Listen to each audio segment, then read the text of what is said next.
we explain how Nelson Mandela fought for equality and freedom. Today, Nelson Mandela is one of the best-known role models in the fight against oppression and racial segregation. In 1993, he was awarded the Nobel Peace Prize for his achievements. But what exactly did he do to fight for a more just and free world?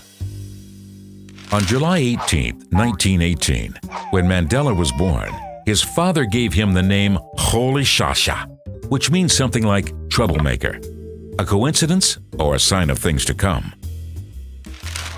Mandela grew up in a traditional Xhosa clan before going to an English-speaking boarding school. That was where he first got the name Nelson. At law school, he fought actively against the South African system of racial segregation known as apartheid, which was even written into the law. Mandela joined the ANC, a party that advocated for black Africans' rights. Although Mandela initially believed in peaceful protest, he changed his mind in favor of armed resistance. After the ANC was banned, Mandela's struggle went underground. But Mandela couldn't hide forever. In 1962, he was arrested and sentenced to life in prison as a terrorist.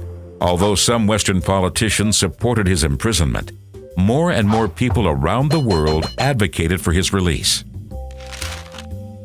In 1990, South Africa's new president, Frederick de Klerk, gave in and set the troublemaker free.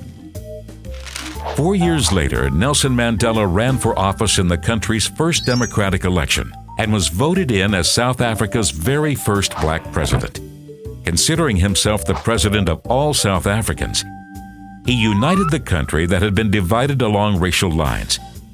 One of the ways Mandela did this was through sports, such as rugby, which the black population rejected as a sport of apartheid.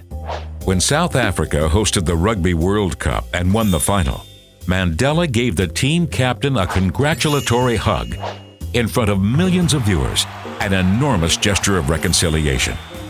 Whether through his efforts for the Soccer World Cup or his foundation against AIDS, even after leaving politics, Mandela remained dedicated to his country. To commemorate his tireless struggle, in 2009, an International Day of Remembrance was created in his name on July 18th. Even after his death, Mandela's dedication to peace and reconciliation continues to bear fruit in South Africa and worldwide.